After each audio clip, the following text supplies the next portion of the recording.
Hotels का इतना लो rate बोल। Good evening, Sita. Good evening, Rani. Good evening, Richa. Very good evening to all of you.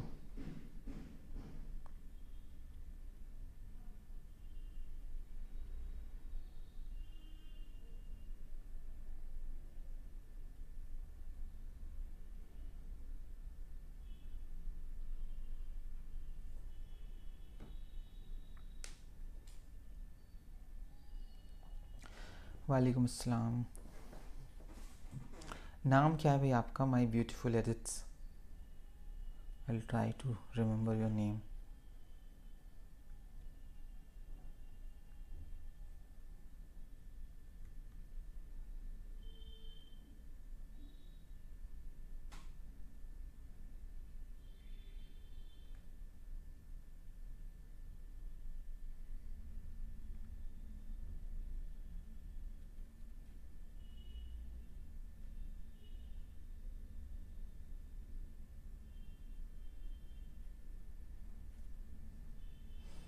चलिए start करें. जैसा कि आप लोग जानते हैं कि हमने 4 लेक्चर कंप्लीट कर लिए हैं पोइट्री के, यूनिट सेकंड के, और आज हम 5th लेक्चर शुरू करने वाले हैं न्यू क्लासिकल या ऑगस्टन एज पोइट्री जिसे बोलते हैं. तो लेक्चर नंबर जो है 21 में, डे 21 में हम the Puritan and restoration age poetry start कर रहे हैं. आज कुछ इम्पॉर्टेंट बातें आएंगी इसमें, और new classical Augustan age poetry में बहुत ज़्यादा इम्पॉर्टेंट चीज़ें तो नहीं हैं जितनी इम्पॉर्टेंट चीज़ें तो रोमांटिक एज पोइट्री में आ रही हैं कल जो हम आपको पढ़ाएंगे.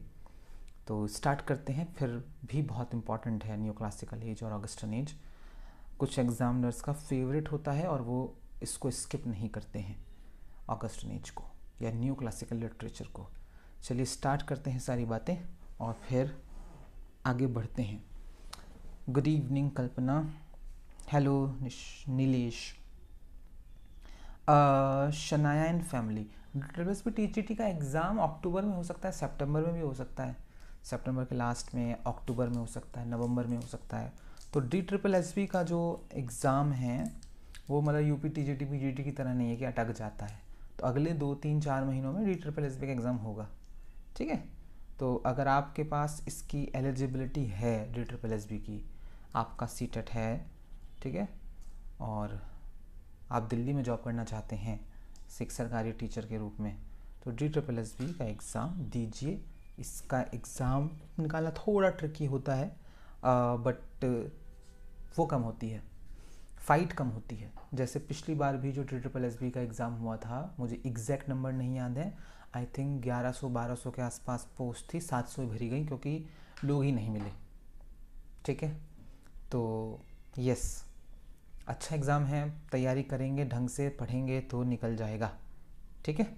तो पढ़िए और तैयारी करिए DSSB TGT की, और दिसंबर में जो नेट आ रहा है उसकी तैयारी हम आपको करा ही रहे हैं. नेट और DSSB, इससे बड़े एग्ज़ाम अभी फ़िलहाल आसपास कोई है नहीं जो होने वाले हैं. DSSB अक्टूबर नवंबर में हो ही जाएगा हर हाल में, और UGC नेट तो है ही दिसंबर में, और अभी 21 तारीख को भी है जो कैंसिल हो गया था. बाकी इसके अलावा किसी और एग्ज़ाम की कोई ख़बर अभी है नहीं. यूपी TGT की कोई ख़बर नहीं है, PGT की कोई ख़बर नहीं है, LT ग्रेड की कोई ख़बर नहीं है कब हो रहा है, कैसे हो रहा है. तो just start studying about exams जो आ रहे हैं. ठीक है.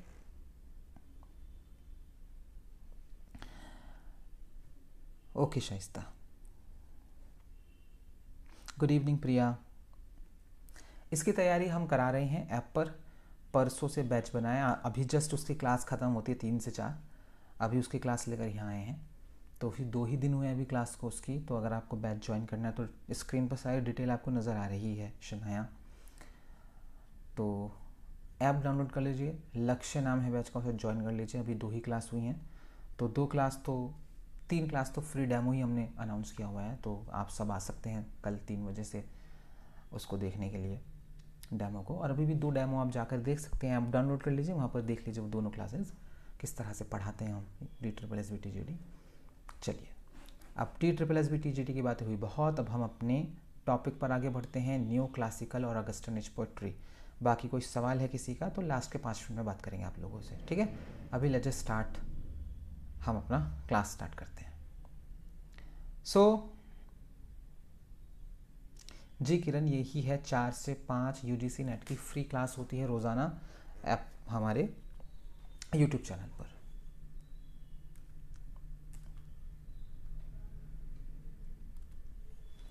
New classical poetry, new classical poetry which is pen from the late 17th century, जो शुरू होती है लेट 17th सेंचुरी से अर्ली 19th सेंचुरी तक, is characterised by its emphasis on order. इसको आप कैरेक्टराइज कर सकते हैं कि इसमें बहुत जोर दिया जाता है ऑर्डर पर, लॉजिक पर और रेस्ट्रेंट पर, ठीक है। इंपॉर्टेंट बात है एक्चुअली ये। Influenced by the classical ideals of ancient Greece and Rome, influence हुए थे पोएट्स लिखने के लिए क्लासिकल आइडियल्स से, पुराने आदर्शों से, प्राचीन ग्रीस और प्राचीन रोम के। जब हमने आपको ड्रामा पढ़ाया था, न्यू क्लासिकल ड्रामा, तो वहाँ हमने इसका मतलब समझाया था आपको कि न्यू का मतलब नया और क्लासिसिज्म में क्लासिक्स को नया कर कर लिखना। पोइट्री भी ऐसी लिखी जाएगी कि जो प्राचीन ग्रीस और प्राचीन रोम की जो कविताएं हैं, उनके जो आइडियल्स हैं, उनके जो विचार हैं, उनके जो थीम्स हैं, उनके जो स्ट्रक्चर्स हैं, उनको नया कर कर लिखेंगे इस पूरे दौर में 1700 से 1798 तक। न्यू क्लासिकल पोएट्स सॉट, कहाँ गए हम, new classical poets sought to emulate the structure. New classical कवि जो हैं वो लेते हैं स्ट्रक्चर को, फॉर्म को, थीम्स को क्लासिकल लिटरेचर से। हियर आर सम की एस्पेक्ट्स ऑफ क्लासिकल पोएट्री, कुछ की एस्पेक्ट्स हैं क्लासिकल पोएट्री के, उन एस्पेक्ट्स को हम देख लेते हैं। एस्पेक्ट्स यानी कि पहलू, कुछ पहलू हैं, सुनिएगा, बड़ी इंपॉर्टेंट बातें हैं ये। पहला पहलू, गुड इवनिंग शिवानी, राधे कृष्ण अर्जुन।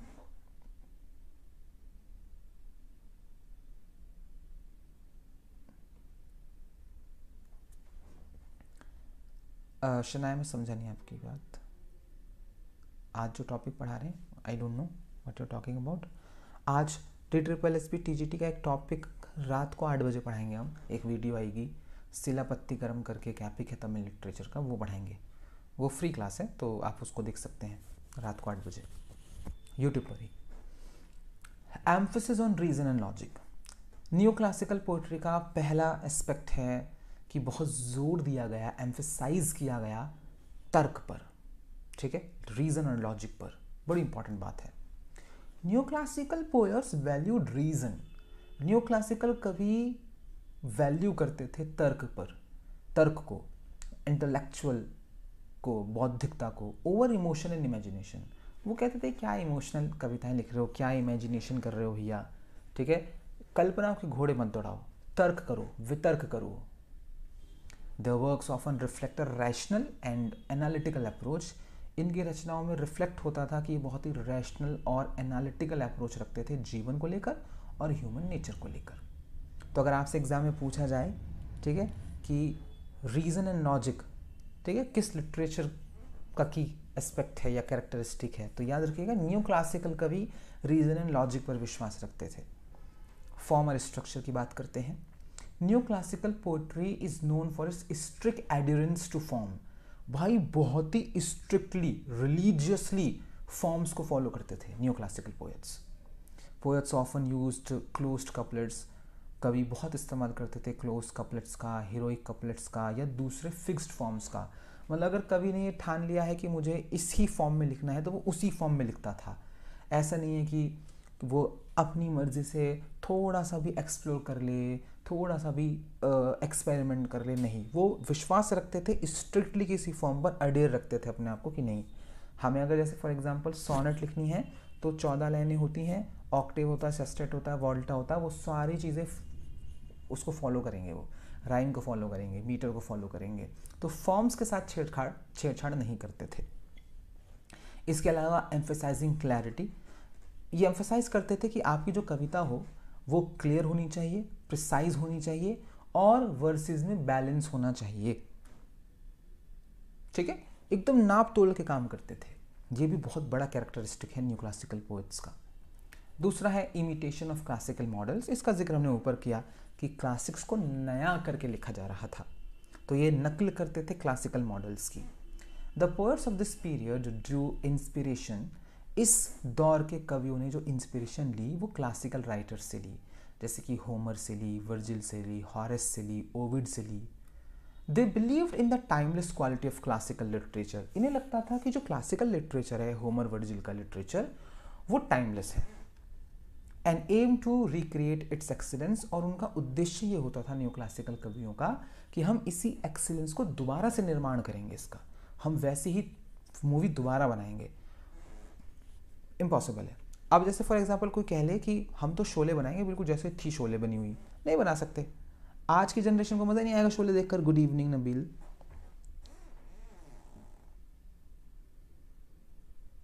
हाँ बिल्कुल है शनाया, एकदम से इम्पोर्टेंट है। यूजीसी नेट की तो सारी की सारी क्लास DSSB के लिए इम्पोर्टेंट है, क्योंकि DSSB का जो सिलेबस है वो इतना वास्ट है कि भैया जहाँ जो मिल रहा है पढ़ लो चुपचाप, ठीक है। और to be honest UGC NET से ज़्यादा बड़ा सिलेबस है DSSB TGT का। बहुत वास्ट सिलेबस है भाई, बहुत ही वास्ट सिलेबस है। Good evening Ruby. तो पढ़िए इसे, DSSB के लिए पढ़िए इसे। तो अब इनका एम होता था कि उसी एक्सीलेंस को रिपीट करना, जैसे होमर लिख के गए, जैसे वर्जिल लिख के गए, हम वैसे कविताएं लिखेंगे, उस लेवल की कविताएं लिखेंगे। दूसरा कैरेक्टरिस्टिक्स है डिटेक्टिसिज्म। डिटेक्टिसिज्म कई बार हम आपको बता चुके हैं, उपदेश देना। Many new classical poems have a moral और डिटेक्टिव पर्पस। कई न्यू क्लासिकल कविताएं जो होती थीं उसमें एक नैतिक और उपदेशात्मक उद्देश्य होता था कि नैतिकता सिखानी है रीडर को या उपदेश देना है। Aiming to teach readers, aim होता था कि हम रीडर को टीच करेंगे अबाउट प्रॉपर बिहेवियर, कि प्रॉपर बिहेवियर कैसे रखना है, एथिक्स सिखाएंगे, सोसाइटल नॉर्म्स सिखाएंगे। Satire was a common tool. Satire एक कॉमन टूल की तरह इस्तेमाल किया न्यू क्लासिकल कवियों ने to expose and criticise folly and vice. Vice and folly को क्रिटिसाइज करने के लिए और उसे एक्सपोज करने के लिए। अब अगला टॉपिक हमारा यही है, एक अगला कैरेक्टरिस्टिक यही है कि न्यू क्लासिकल कवियों ने सटायर का यूज़ बहुत अच्छे से किया है, use of satire. Good evening Roli. वालेकुम अस्सलाम Zara. Satirical poetry flourish during the new classical period. Satirical poetry बहुत फली फूली न्यू क्लासिकल पीरियड में। पोएट्स जैसे कि अलेक्जेंडर पोप आए, जोनाथन स्विफ्ट आए, दोनों को ही अभी हम डिटेल में पढ़ने वाले हैं नीचे। Use satire to mock social norms. इन दोनों ने सटायर का इस्तेमाल सामाजिक रीति रिवाजों का मजाक उड़ाने के लिए किया, पॉलिटिकल करप्शन को एक्सपोज करने के लिए किया, और ह्यूमन फॉली, ठीक है, को एक्सपोज है उसका मजाक उड़ाने के लिए किया। थीम्स, कॉमन थीम्स इन न्यू क्लासिकल पोएट्री इंक्लूड। जो कॉमन थीम्स थी जिसके ऊपर कविताएं लिखी जा रही थी न्यू क्लासिकल पीरियड में, वो थी human condition, social order, morality, and the nature of art and literature. The poets often explore these themes. कवि प्रायः इन थीम्स को एक्सप्लोर करते थे through a lens of rationality, तर्क की आंखों से, ठीक है, और डेकोरम से। ऐसे नहीं कि कुछ भी बकवास ठेल दे रहे हैं, नहीं, बहुत ही इज्जत के साथ डेकोरम का इस्तेमाल करते हुए, रैशनैलिटी के साथ, सारे फॉर्म्स स्ट्रक्चर का ध्यान रखते हुए लिखा करते थे। मेजर पोएट्स, की figures in new classical poetry include. New classical poetry में जो जानी मानी शख्सियतें हैं उसमें जॉन ड्राइडन हैं, अभी डिटेल में पढ़ेंगे हम इन्हें, अलेक्जेंडर पोप हैं, जोनाथन स्विफ्ट हैं, सैमुअल जॉनसन हैं, ओलिवर गोल्डस्मिथ हैं। Each of these poets made significant contributions. हर कवि का एक सिग्निफिकेंट कॉन्ट्रीब्यूशन है to the development of the new classical style, new classical style के विकास में, ठीक है। तो ये है न्यू क्लासिकल पोएट्री, इस तरह से ये लिखी जाती थी, ठीक। अब न्यू क्लासिकल पोएट्री के कुछ एग्जाम्पल पढ़ते हैं हम, ध्यान से सुनिएगा, बहुत ध्यान से, बड़ी इंपॉर्टेंट क्वेश्चन है ये। अलेक्जेंडर पोप एक न्यू क्लासिकल कवि हैं, उनकी the rape of the lock आप सभी लोगों ने पढ़ी होगी। ऐसा हो नहीं सकता कि आपने बी और एम में किया है और आपने रेप ऑफ द लॉक नहीं पढ़ी है, इम्पॉसिबल है, कहीं ना कहीं तो होगी ज़रूर। ये एक मॉक हीरोइक है। पहला इंपॉर्टेंट क्वेश्चन तो यही है कि rape of the lock mock heroic का एग्जांपल है भैया। What is happening? ये मॉक हीरोइक का एग्जाम्पल है। अभी बताएंगे मॉक हीरोइक क्या होता है। नरेटिव पोएम है that satirizes the trivialities of high society. इसमें हाई सोसाइटी की तुच्छता का मजाक उड़ाया गया है, उस पर कटाक्ष किया गया है। ये मॉक हीरोइक क्या होती है ये सुनिएगा। ये मॉक हीरोइक या मॉक एपिक, मॉक हीरोइक और मॉक एपिक सेम बात हो गई। तो ये मॉक एपिक का उदाहरण है the rape of the lock. एक एपिक जो होता है उसके कुछ कैरेक्टरिस्टिक्स होते हैं। जैसे हम महाभारत का उदाहरण ले लेते हैं। महाभारत अभी हमने 1-2 दिन पहले पढ़ाया, आपको वीडियो देख लीजिएगा उसकी। महाभारत एक एपिक है, एक महाकाव्य है। किसी भी महाकाव्य में वीर होने चाहिए, वीरों की कहानी होनी चाहिए, उसका स्टाइल ग्रैंडियोर होना चाहिए, भव्यता होनी चाहिए उसमें। उसके अंदर जो है अच्छाई और बुराई की लड़ाई होनी चाहिए। उसमें देवी या देवताओं का इंक्लूजन होना चाहिए। अब देखो सारे कैरेक्टरिस्टिक महाभारत में हैं। महाभारत में वीरों की कहानी है, ठीक है। पांडव्स और कौरव्स सब वीर हैं वहाँ पर। अर्जुन हैं, कर्ण हैं, है ना, भीष्म हैं, बड़े बड़े लोग हैं। उसमें गॉड इंटरवेंशन है, लॉर्ड कृष्णा है, श्री कृष्ण है, ठीक है। तो उसमें देवी देवता हो गए। वो भव्य ग्रैंडियोर स्टाइल में लिखी गई है ना। सुदर्शन चक्र का जिक्र है, अभिमन्यु के चक्रव्यूह का जिक्र है। तो ये क्या है, ग्रैंडियोर स्टाइल है, ठीक है। और इसमें अच्छाई और बुराई की लड़ाई भी है। किसी भी दुनिया के एपिक को उठाइए, उसमें ये 4-5 कैरेक्टरिस्टिक्स मिलेंगे, ठीक है। चाहे पैराडाइज लॉस्ट ले लीजिए, कुछ भी ले लीजिए। अब इसका उल्टा करते हैं, ठीक। अब एपिक में बड़े बड़े युद्ध होते हैं और बड़े बड़े मसलों के ऊपर होते हैं। अब महाभारत एपिक है और मसला क्या है, हस्तिनापुर की राजगद्दी, कौन बनेगा हस्तिनापुर का राजा, है ना। वो हमारे इंडिया का गेम ऑफ थ्रोन्स है महाभारत। तो बड़ा मसला है भाई, है ना। 100 कजिन्स एक तरफ और 5 कजिन्स एक तरफ, बड़ा युद्ध, कुरुक्षेत्र का बैटल, ठीक है। सम्मान की लड़ाई। मॉक एपिक में भी इसका बिल्कुल उल्टा होगा। लड़ाई होगी बहुत सी तुच्छ सी बात पर, जैसे इसमें एक लट काट देने पर लड़ाई हो रही है। एपिक में होते हैं वीर, मॉक एपिक में होंगे डब्बू किस्म के लोग जिनके कुछ बस की नहीं है। एपिक में होगी अच्छा है बुराई की लड़ाई, इसमें होगी बदतमीजियां, इसमें होगी टांग खिंचाई, इसमें होगी चुगली। तो ये मॉक एपिक या मॉक हीरोइक कहलाता है। रेप ऑफ लॉक उसी का एग्जाम्पल है। इसके अलावा एसे ऑन क्रिटिसिज्म करके एक एसे लिखा था, मतलब एक पोएम लिखी थी। ये एक डिडेक्टिक पोएम है, offering guidance on literary criticism. इसमें लिटरेरी क्रिटिसिज्म पर गाइड किया है अलेक्जेंडर पोप ने और राइटिंग के रूल्स समझाए हैं। दूसरा एग्जाम्पल है जॉन ड्राइडन, एब्सोलम और एकिटोफिल। इसका जिक्र हम कल कर चुके हैं आप लोगों से। ये एक पॉलिटिकल सटायर था, हीरोइक कपलेट्स में लिखा हुआ, addressing the political situation in England. और इसमें इंग्लैंड की पॉलिटिकल सिचुएशन को एड्रेस किया गया था। इसके अलावा एक न्यू क्लासिकल कवि आए थे Jonathan Swift, versus on the death of doctor Swift. ये एक सटायरिकल पोएम लिखी थी इन्होंने, versus on the death of doctor Swift, reflecting on his own death. इसमें उन्होंने अपने खुद की मौत को रिफ्लेक्ट किया और सोसाइटी के रिएक्शंस को बताया कि मेरे मरने पर सोसाइटी कैसे रिएक्ट करेगी। बहुत ही प्यारी पोएम है, बहुत प्यारी। चलिए, कैरेक्टरिस्टिक्स और टेक्निक्स। न्यू क्लासिकल पोएट्स किस तरह की तकनीक का इस्तेमाल कर रहे थे, न्यू क्लासिकल पोएट्स किस तरह के कैरेक्टरिस्टिक्स को यूज़ कर रहे थे अपनी कविताओं में, उसके बारे में जान लेते हैं, जो कि बहुत इंपॉर्टेंट है। पानी पीते हैं।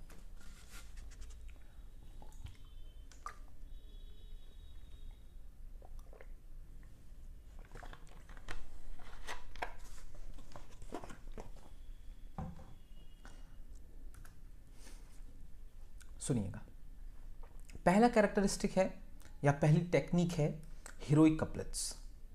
हीरोइक कपलेट्स हम आपको 4-5 बार पढ़ा चुके हैं जब से हम यूजीसी नेट पढ़ा रहे हैं आपको 21 दिनों में। ये राइम पेयर्स होते हैं, कपलेट होते हैं, दोहे होते हैं, आयम्बिक पेंटामीटर में लिखे होते हैं। Often use for the clarity and rhythmic precision. ये प्रायः इस्तेमाल करते थे न्यू क्लासिकल पोएट्स क्लैरिटी के लिए और रिदमिक प्रिसिशन के लिए।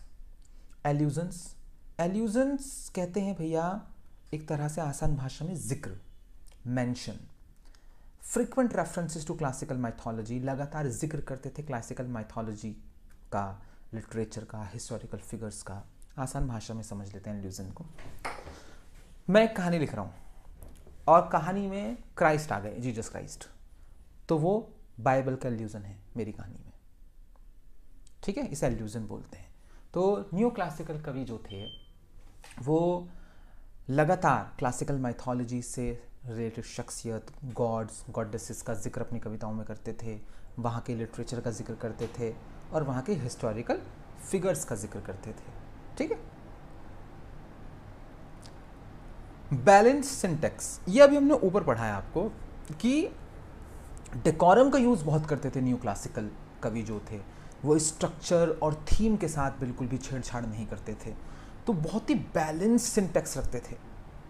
Sentences and phrases are often balanced, sentences and phrases को प्रायः बैलेंस रखा जाता था और सिमेट्रिकल रखा जाता था।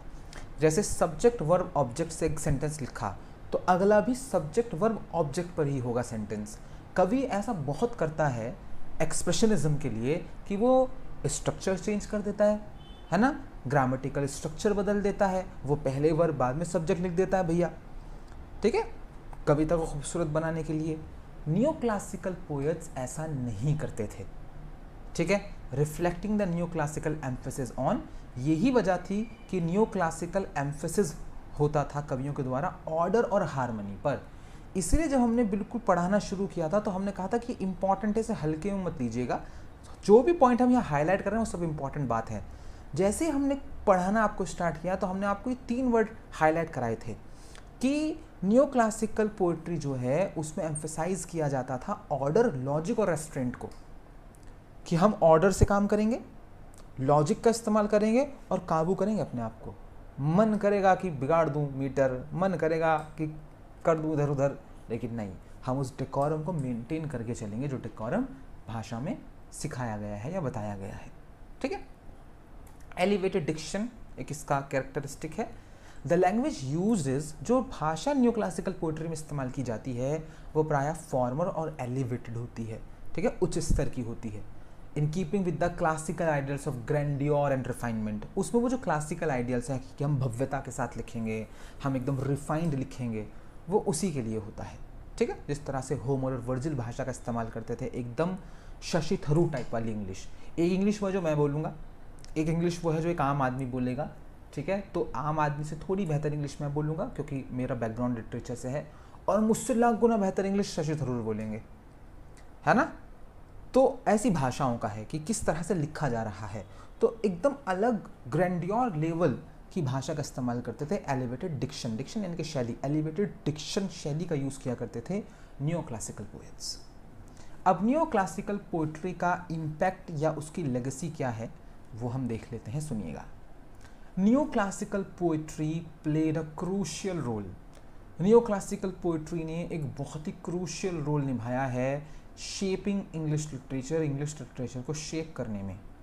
Influencing not only poetry, new classical कवियों ने ना केवल पोइट्री को इन्फ्लुएंस किया but also prose and drama, बल्कि उन्होंने प्रोज एंड ड्रामा को भी इन्फ्लुएंस किया है। ड्रामा पर इन्फ्लुएंस हम पढ़ चुके हैं यूनिट 1 में, प्रोज का इन्फ्लुएंस यूनिट 3 में पढ़ने वाले हैं। इट्स एम्फेसिस ऑन फॉर्म, ये बहुत जोर देते थे कि फॉर्म ठीक होनी चाहिए, ऑर्डर होना चाहिए, रैशनैलिटी होनी चाहिए। Set the stage for subsequent literary movements, इन्होंने एक स्टेज तैयार किया।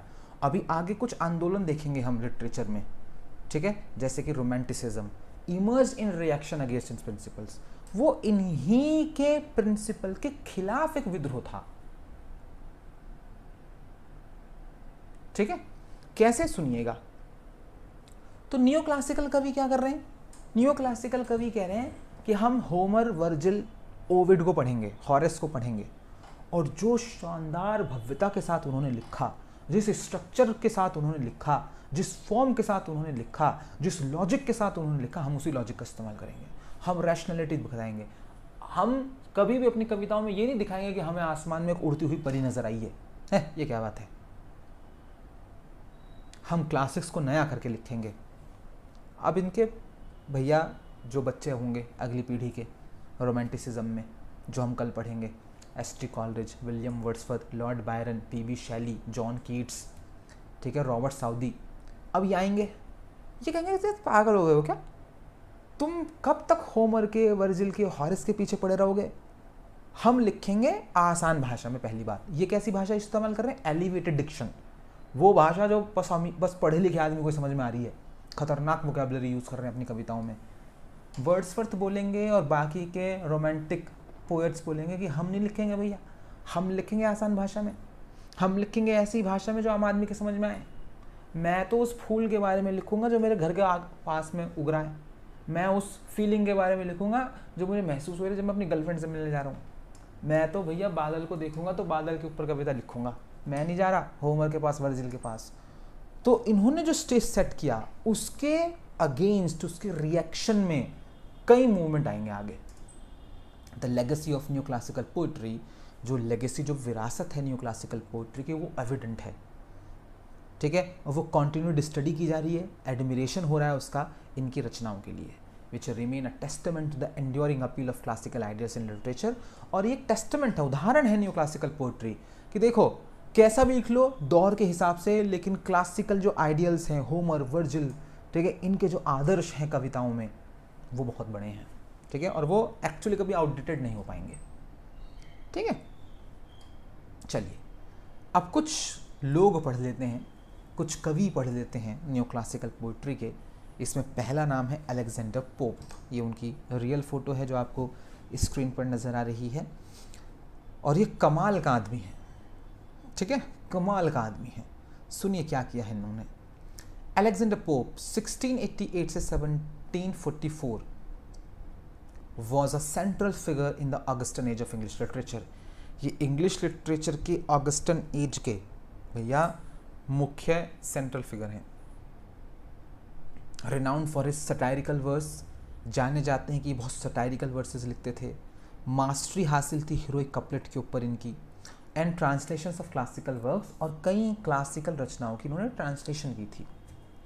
His poetry is characterize by its wit. इनकी जो कविताएं हैं, पोइट्री है, उसको आप कैरेक्टराइज कर सकते हैं कि उसमें विट मिलता है, स्टाइलिस्टिक प्रिसिशन मिलता है, और इंसिसिव सोशल कमेंट्री होती है, ठीक है, अपने दौर के समाज के बारे में बताते हैं।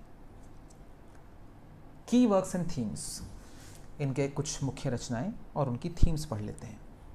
पहला है the rape of the lock, 1712 में लिखा, इसे रिवाइज किया 1714 में। ये एक मोक हीरोइक एपिक पोयम है that satirizes the trivialities of high society. इसमें हाई सोसाइटी के तुच्छपन, निकम्मेपन पर सटायर है। Through the story of a young women, कहानी एक यंग वुमेन की है, whose lock of hair is stolen by an admirer. उसकी बालों की एक लट चुरा ली जाती है एक एडमायरर के द्वारा, ठीक है। Uses epic conventions to elevate the trivial event. ये एपिक कन्वेंशंस, एपिक की परंपराओं का इस्तेमाल करते हैं, और ये जो ट्राइबल सा इवेंट है कि लट कट गई, उसको एलिवेट करते हैं to the level of classical epic battles, और जिसे क्लासिकल एपिक बैटल से महाभारत टाइप उस लेवल तक ले जाने की कोशिश करते हैं इसे। इसलिए हमने कहा ये मोक एपिक इसलिए बोलते हैं क्योंकि इसमें मजाक उड़ाया जाता है उन कन्वेंशंस का। द डंसियार्ड 1728 में लिखी और रिवाइज करी 1743 में फिर से।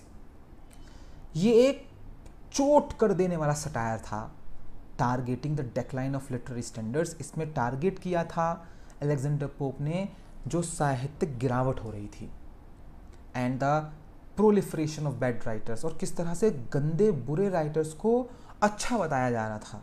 रेफर टू एज डंसेस, उन्हीं को वो डंसेस बोलते हैं, ऐसे राइटर्स को जो अच्छा नहीं लिखते लेकिन उनको अच्छा कहा जा रहा है, अच्छा बनाया जा रहा है, उनको क्रिटिसाइज किया इसमें।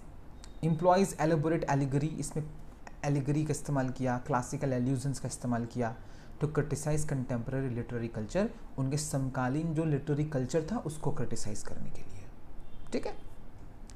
इसके बाद 1709 में इन्होंने एक डिटेक्टिव पोएम लिखी, एन एसे ऑन क्रिटिसिज्म, बहुत फेमस है पोएम ये एक डिटेक्टिव पोएम थी, एक उपदेशात्मक कविता थी, offering guidance on literary criticism. इसमें वो गाइडेंस दे रहे थे लिटरेरी क्रिटिसिज्म की और पोएटिक स्टैंडर्ड्स की, कि देखो कविता लिखो तो इन पैमानों पर लिखो।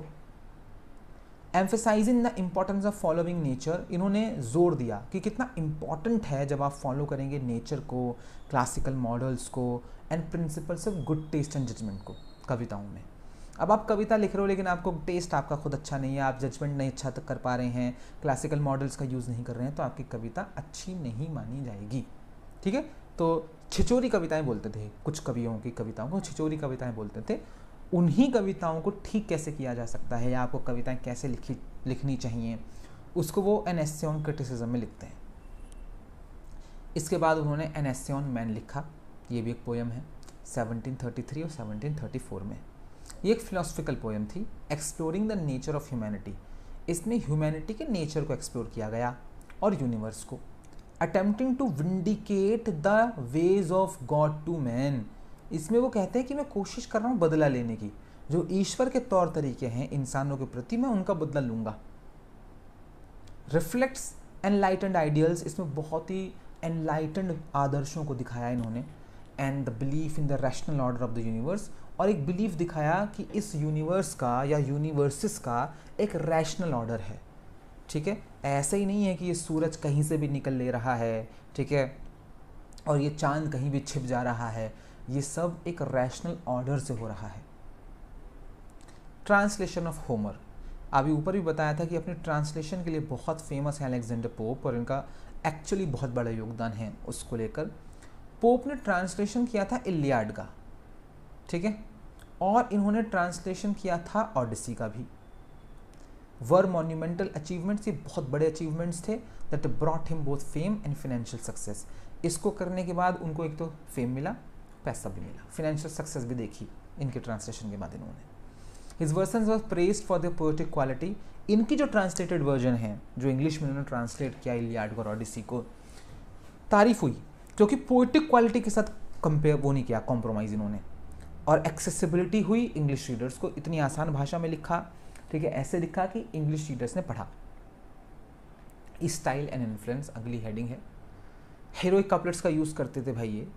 Pope is best known for his use of heroic couplets, pope जाने जाते हैं कि उन्होंने हीरोइक कपलेट्स का इस्तेमाल किया।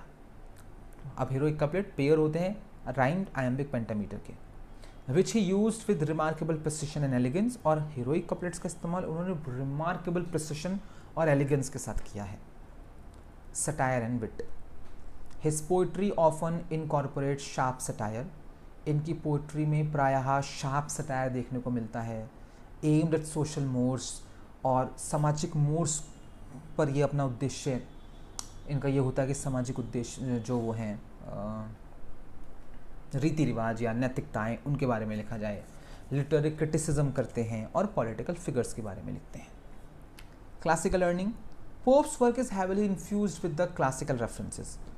पोप की रचना कोई भी पढ़ो, उसमें क्लासिकल रेफरेंसेस मिलेंगे।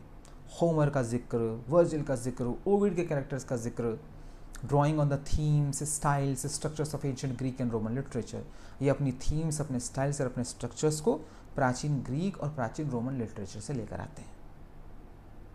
मोरल और फिलोसफिकल डेप्थ, बियॉन्ड सटायर, ऐसा नहीं कि आदमी सिर्फ कटाक्षी करे जा रहा है, सटायर ही करे जा रहा है। His poems often grapple with deeper philosophical questions, इनकी रचनाओं में बहुत ही गहरे फिलोसफिकल क्वेश्चंस उठाए जाते थे, उनके जवाब होते थे इंसानी नेचर के बारे में, सोसाइटी के बारे में और डिवाइन ऑर्डर के बारे में। Personal life and challenges,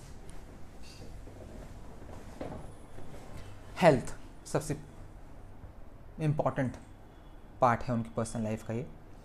pope suffered from pots disease, Alexander pope को पॉट्स डिसीज नाम की एक बीमारी थी। ये एक तरह का ट्यूबरोक्लोसिस, एक तरह की टीबी थी, दैट अफेक्टेड हिज स्पाइन, और इसकी वजह से इनकी रीढ़ की हड्डी में प्रॉब्लम थी, रिजल्टिंग इन फिजिकल डिफॉर्मिटी, इसकी वजह से शारीरिक रूप से डिफॉर्म हो गए थे, झुक गए थे। एंड क्रॉनिक हेल्थ इश्यूज, और कई क्रॉनिक हेल्थ इश्यूज हुए थे, उठ नहीं पा रहे थे, बैठ नहीं पा रहे थे। रिलीजन, ये एक रोमन कैथोलिक थे, प्रोटेस्टेंट इंग्लैंड में। तो इंग्लैंड है प्रोटेस्टेंट उस वक्त, है ना, प्रोटेस्टेंट सत्ता में बैठे हैं भैया, और ये खुद थे Catholic. He faced restrictions and discrimination, पाबंदियां लगी, भेदभाव झेलना पड़ा, which influenced both his social interactions and his work, और इन भेदभावों ने, इन बंदिशों ने इनके सोशल इंटरेक्शंस को भी इन्फ्लुएंस किया और इनकी रचनाओं में भी वो नज़र आता है। लिटरेरी फ्यूड्स, कई झगड़े इनके लिटरेचर से रिलेटेड हैं या उस सर्कल के हैं। Pope was involve in numerous literary quarrels, pope की कई लड़ाइयाँ हुई हैं, लिटरेरी लड़ाइयाँ, ऐसे नहीं हाथापाई लिखने से, जो लिख कर होती हैं। Defending his work against critics, कई बार तो डिफेंड करते हैं, क्रिटिसाइज करते हैं कि यार इसने ये कविता गलत लिखी, इसने ये बात गलत लिखी, वो उसे फिर डिफेंड करते थे लिखकर।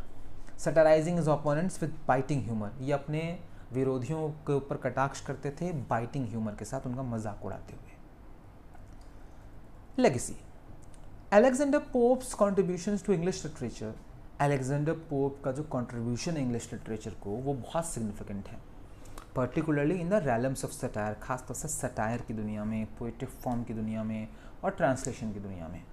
His works remain studied for their stylistic brilliance, इनकी रचनाओं को अभी भी पढ़ा जाता है उनके स्टाइलिस्टिक ब्रिलियंस के लिए और इंटेलेक्चुअल डेप्थ के लिए, और इंसाइटफुल कमेंट्री करते हैं ह्यूमन कंडीशन पर उसके लिए। ठीक है। दूसरा आदमी जो न्यू क्लासिकल पोइट्री में बहुत फेमस है या ऑगस्टन एज में बहुत फेमस है वो है जोनाथन स्विफ्ट। जोनाथन स्विफ्ट 1667 से 1745 वॉज एन आयरिश राइटर, ये एक आयरिश राइटर और सटायरिस्ट थे, widely regarded as one of the greatest prose satirists in English language, इन्हें महानतम प्रोज सटायरिस्ट में से एक माना जाता है इंग्लिश लैंग्वेज का। His works often critic contemporary society, अपनी रचनाओं में ये अपने समकालीन सोसाइटी को कोसते हैं, पॉलिटिक्स को कोसते हैं, ह्यूमन नेचर को कोसते हैं with a blend of sharp wit and dark humour, और इसमें छोका मारते हैं शार्प विट का और डार्क ह्यूमर का इस्तेमाल करते हैं। कुछ की वर्क्स और कुछ थीम्स, सबसे पहले गुलिवर्स ट्रैवल की बात करते हैं 1726, ये इनका मास्टरपीस है भाई। ये एक सटायरिकल नॉवल है presented as the travel memoirs of Lemuel Gulliver.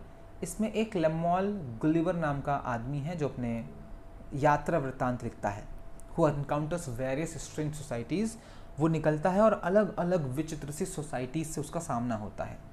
The book सटाराइजेज human nature, इसमें ह्यूमन नेचर के ऊपर कटाक्ष है, पॉलिटिक्स पर कटाक्ष है, ट्रैवलर्स टेल्स जॉनर है इसका, offering a scathing critique of the enlightenment optimism, इसमें बहुत ज़्यादा क्रिटिसाइज़ किया गया है वो जो एनलाइटनमेंट का ऑप्टिमिज्म दिखाया गया है और फॉलीज जो है ना ह्यूमन काइंड की, उसको क्रिटिसाइज किया गया है।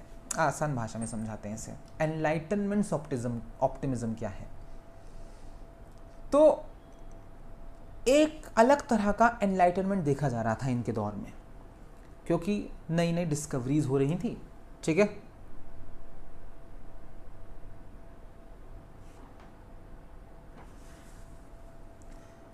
तो वो भी नई नई डिस्कवरीज हो रही थी, लोग एक एक दो दो भाषाएं जान ले रहे थे अभी तक, और अलग अलग कल्चर से, अलग अलग लैंग्वेज से लोगों का एक्सपोजर हो रहा था। तो एक नया तरह का एनलाइटनमेंट समाज में आ रहा था और वो एक तरह का ऑप्टिमिज्म दे रहा था समाज को। ठीक है, एक सकारात्मकता दे रहा था। वो इसके पक्षधर नहीं थे, वो कहते थे कि ये लग रहा है ऑप्टिमिस्टिक लेकिन इतना ऑप्टिमिस्टिक है नहीं। वो क्रिटिसाइज करते थे उस एनलाइटनमेंट को। Divided into 4 parts, each detailing different voyages. इस किताब को उन्होंने 4 पार्ट्स में डिवाइड किया, सब में अलग अलग समुद्री यात्राओं का वर्णन है जो वो फैंटास्टिकल लैंड्स पर जाते हैं, सच एज लिलिपुट, जैसे कि एक जगह जाते हैं लिलिपुट नाम की जगह, वह छोटे छोटे लोग होते हैं। इसके अलावा वो ब्रॉबजिंगिंग जायंट्स के यहाँ जाते हैं, लपूटा जाते हैं, फ्लोटिंग आइलैंड होता है इंटेलेक्चुअल्स का, वो एक फ्लोटिंग आइलैंड है, हवा में झूल रहा है, उसमें सारे बौद्धिक लोग रहते हैं। और द लैंड ऑफ द हेमिनिम्स, ये इंटेलिजेंट हॉर्सेस की एक जगह होती है। मूवी देखी होगी आपने, ये गुलिवर्स ट्रैवल्स करके डिज्नी की एक मूवी है, या आपने वो जजनधर्म मंदिरम देखी हो, तो उसकी पहली बुक पर है, लिलिपुट वाली कहानी है वो। इसके अलावा इनकी एक दूसरी रचना है अ मॉडेस्ट प्रपोजल। ठीक है, अ पैम्फलेट, ये एक पैम्फलेट है, a modest proposal that suggest the impoverished Irish. उसमें ये कहा गया है कि जो गरीब आयरिश हैं might ease their economic troubles, वो अपने आर्थिक स्थिति को बेहतर कर सकते हैं by selling their children as food, कि वो अपने बच्चे बेचना शुरू कर दें खाने के लिए, मतलब एज अ फूड बेचना शुरू कर दें टू द रिच, अमीरों को। तो ये कटाक्ष था, क्योंकि अमीर ही सब कुछ खरीद रहे थे और गरीब के पास खरीदने को कुछ था नहीं। यूटिलाइजेज हाइपरबल एंड आयरनी, ये हाइपरबल का यूज़ करते हैं, आयरनी का यूज़ करते हैं to highlight the dire state of Ireland. इसमें वो आयरलैंड की जो ख़तरनाक स्थिति थी उसके बारे में बात करते हैं और क्रिटिसाइज़ करते हैं ब्रिटिश एक्सप्लॉयटेशन को और उनका जो हार्टलेस एटीट्यूड था टूवर्ड्स द पुअर, गरीबों के प्रति। कि बिल्कुल ही असर नहीं हो रहा है, होता भी नहीं था इन लोगों का असर। हमारे बंगाल में हमने देखा है ना, जहाँ अपना इतिहास पढ़ते हैं कितने लोग मारे गए भूख की वजह से, लेकिन अनाज नहीं दिया इन लोगों ने। इसके बाद अ टेल ऑफ टब 1704, ये एक प्रोज सटायर था इनका, प्रोज भाषा में लिखा, मतलब प्रोज में लिखा गया एक satire that attacks religious axes and abuses. इसमें धार्मिक अतिवाद और धार्मिक अत्याचार के ऊपर आवाज़ उठाई इन्होंने, particularly among the various Christian denominations, खासतौर से जो अलग अलग क्रिश्चियन डिनोमिनेशंस हैं उनके अंदर जो व्याप्त अतिवाद है। The narrative is interspread with digressions that critic contemporary literary intellectual practices। इस नैरेटिव को उन्होंने आगे बढ़ाया और उन पतन के बारे में उन्होंने लिखा जो वो कंटेम्प्रेरी लिटरेरी इंटेलेक्चुअल प्रैक्टिसेस में देख रहे थे। इसके अलावा 1704 में ही उन्होंने the battle of the books नाम की एक रचना रखी। ये एक सटायरिकल एलिगरी थी on the debate between the merits of ancient classical literature. ये इन्होंने लिखा था कि एक तरफ वो लोग थे जो कहते थे कि जो क्लासिकल लिटरेचर है, पुराना लिटरेचर जो है वो बहुत अच्छा है, और दूसरी तरफ मॉडर्न राइटर्स थे कि नहीं हम ज़्यादा बेहतर लिख रहे हैं। Depicts a literal battle between books in the king's library. इसमें उन्होंने लिटरल किताबों का युद्ध दिखाया, किताब लड़ रही हैं आपस में राजा की लाइब्रेरी में। जनरल सुस्टेला रिटर्न 1710-1713, पब्लिश्ड पॉस्थ्यूमसली, छपा है ये इनके मरने के बाद जोनाथन स्विफ्ट के। A series of personal letters written to Esther Johnson. ये पर्सनल लेटर्स की एक सीरीज थी जो ये एस्थर जॉनसन को लिखे हैं, स्टेला को लिखे हैं, and her companion Rebecca Dingley, और उनकी साथी हैं रेबेका डिंगली, उनको लिखे हैं। Provides insights into Swift's life. इन लेटर्स के ज़रिए हमें जोनाथन स्विफ्ट के जीवन के बारे में पता लगता है, उनके थॉट्स के बारे में, उनकी फीलिंग्स के बारे में पता लगता है during his time in London and Dublin, जो भी समय उन्होंने लंदन और डबलिन में बिताया है। स्टाइल एंड इन्फ्लुएंस, सटायर और irony.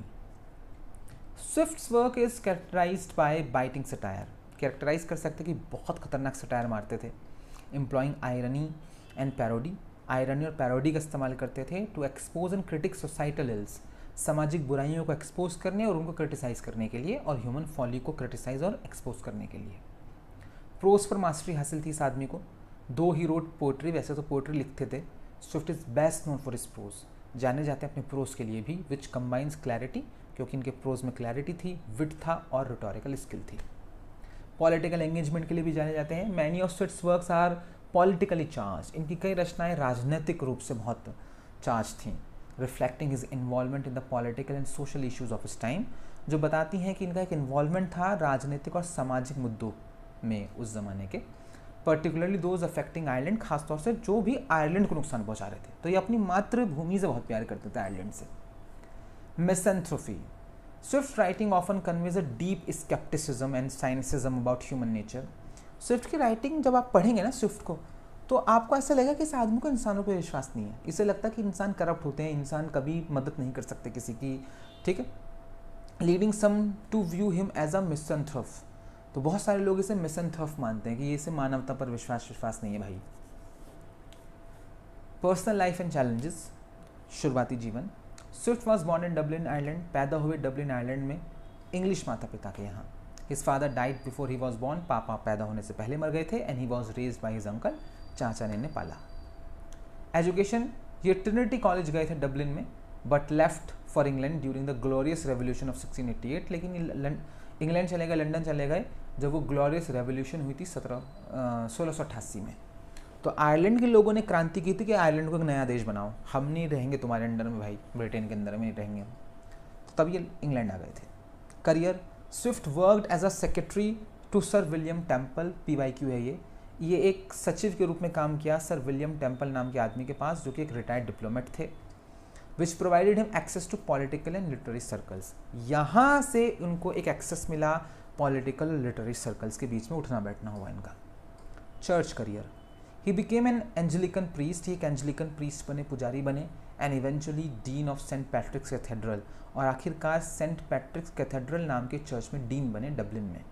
A position he held from 1713 until his death, इस पोजिशन पर वो अपने भैया मौत तक रहे 1713 से। Mental health, in his later years, अपने अंतिम सालों में Swift suffered from a condition now thought to be Meniere's disease. इनको कुछ कंडीशन थी, मेंटल प्रॉब्लम थी, जिसे आजकल हम मैनियरेज डिसीज बोलते हैं, which affected his balance and hearing. इसकी वजह से एक तो खड़े नहीं हो पाते थे और सुन नहीं पाते थे। He also experience bouts of severe depression, ये काफ़ी गहरे डिप्रेशन में भी थे। लेगेसी, विरासत क्या छोड़कर गया है ये आदमी। Jonathan Swift impact on literature is profound. Jonathan Swift का जो इम्पैक्ट है लिटरेचर पर वो बहुत ही प्रोफाउंड है। हिज वर्क्स रिमेन इसेंशियल, इनकी रचनाएं बहुत इसेंशियल हैं। Reading of their incisive critique of society and politics, अगर आपको इनके ज़माने की सोसाइटी और पॉलिटिक्स का क्रिटिसिज्म पढ़ना है ख़ास तौर से। The narrative use of satire, जिस तरह से इस्तेमाल किया उन्होंने सटायर का, और जो जिस तरह से एंड्योरिंग रेलेवेंस दिखाई है इन्होंने। गुलिवर्स ट्रैवल्स और modest proposal in particular are celebrated. इन दोनों को तो बहुत ही सेलिब्रेट किया जाता है for their enduring power to provoke thought, क्योंकि इन किताबों में ताकत है कि ये थॉट प्रोवोक करती हैं, डिस्कशन करती हैं ह्यूमन नेचर के बारे में और सोसाइटल स्ट्रक्चर्स के बारे में। Swift's legacy as a master satirist, इनकी जो लेगेसी है, विरासत, एक मास्टर सटायरिस्ट के रूप में, कॉन्टिन्यूज टू इन्फ्लुएंस राइटर्स, वो लगातार इन्होंने राइटर्स को इन्फ्लुएंस किया है, थिंकर्स को इन्फ्लुएंस किया है अक्रॉस जनरेशंस, पीढ़ियों तक, जोनाथन स्विफ्ट ने। अगला जो बंदा है न्यू क्लासिकल पोइट्री का, ऑगस्टन एज का, वो है ओलिवर गोल्डस्मिथ। ये भी कमाल का आदमी है और ये कंप्लीट नहीं हो पाएगा आज की क्लास में, तो इससे हम कल कंटिन्यू करेंगे ओलिवर गोल्डस्मिथ से।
ये वेलकम ज़ारा।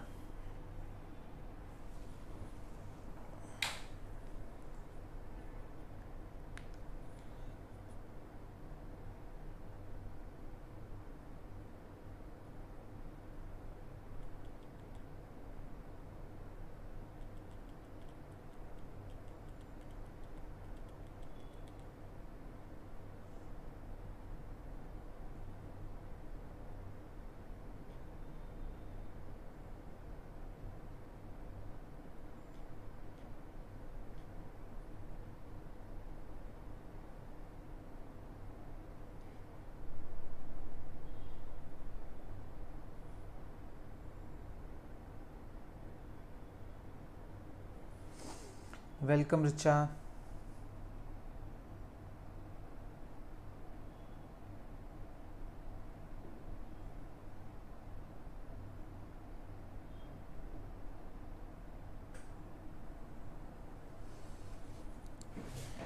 जी बिल्कुल आते हैं सीता, ऑब्वियसली आते हैं। अब मतलब आते हैं, मतलब देखे हमने मार्केट में आते हैं। अब वो कितने ऑथेंटिक हैं वो तो हमें नहीं पता, लेकिन आते हैं। और बहुत जल्द हम भी टेस्ट सीरीज़ लॉन्च करेंगे अपनी, पेड होगी वो, तो अभी वो टाइप हो रही है। पहले वो टाइप होगी, फिर हम उसमें उसको चेक करेंगे दोबारा कि कुछ गलतियां तो नहीं है क्वेश्चंस में। तो आई थिंक 1-1.5 महीने के अंदर उसे लॉन्च करेंगे हम लोग आप लोगों के लिए। तो अगर आप वेट कर सकते हैं तो वो भी वेट कर लीजिए, क्योंकि उस टेस्ट सीरीज़ में प्रीवियस ईयर के सारे क्वेश्चंस होंगे जो आज तक पूछे गए हैं यूजीसी नेट में, और जो हम पढ़ा रहे हैं, जो हमारे नोट्स हैं, उससे बने हुए क्वेश्चंस होंगे। तो आप उसका भी वेट कर सकते हैं।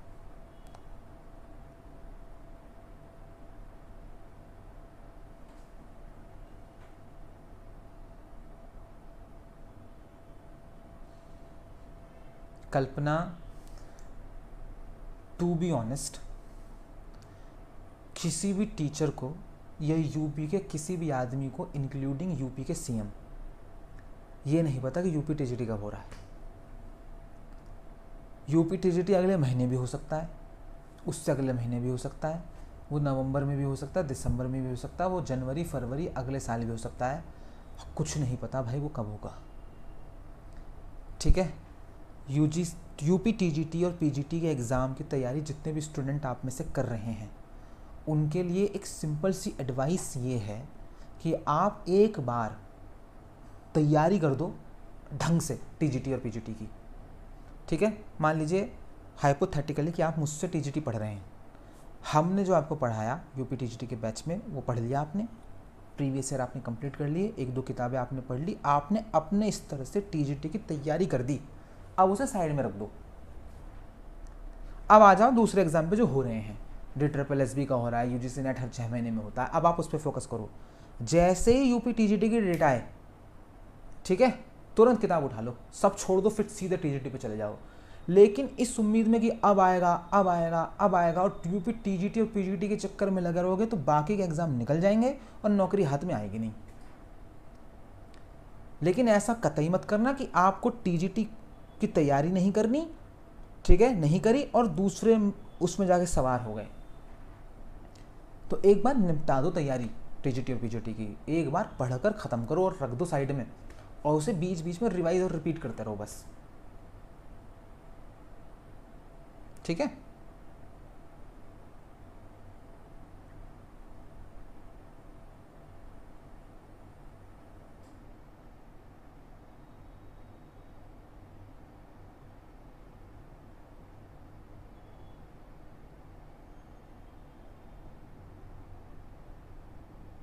हाँ तो बस करते रहिए उसे। और DSSB टीजीटी की अगर एलिजिबिलिटी है आप में से किसी की भी, तो मेरे हिसाब से आपको तैयारी करनी चाहिए, क्योंकि उसका एग्ज़ाम अगले 3 महीने में हो रहा है। तो अगर आपको लगता है कि आप साइमल्टेनियसली दोनों एग्ज़ाम्स की तैयारी कर सकते हैं तो आपको करनी चाहिए।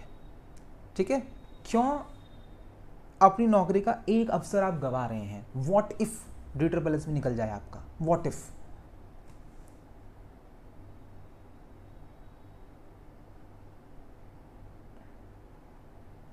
₹10 की एक कॉपी, हे भगवान, 70 पैसे में एक कॉपी होती है। बल्कि हमारे कोचिंग के सामने वाला जो वो है वो तो हमारे लिए शायद 65 पैसे की करता है।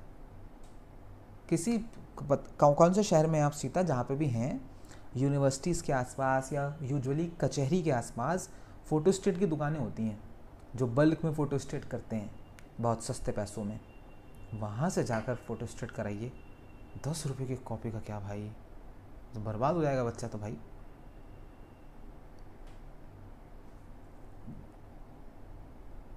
₹80 की बहुत अच्छे पेज पर एक कॉपी निकलती है।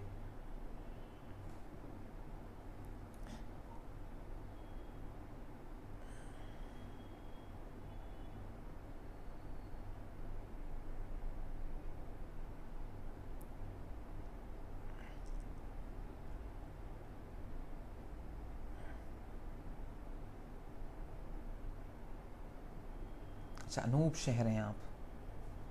तो अनूप शहर में कोचिंग के हब वब नहीं है? होगी कहीं फ़ोटोस्टेट की दुकान। अलीगढ़ चले जाओ किसी दिन घूमती घूमती, एमयू के आसपास बहुत सारी दुकानें, वहाँ से करा लो।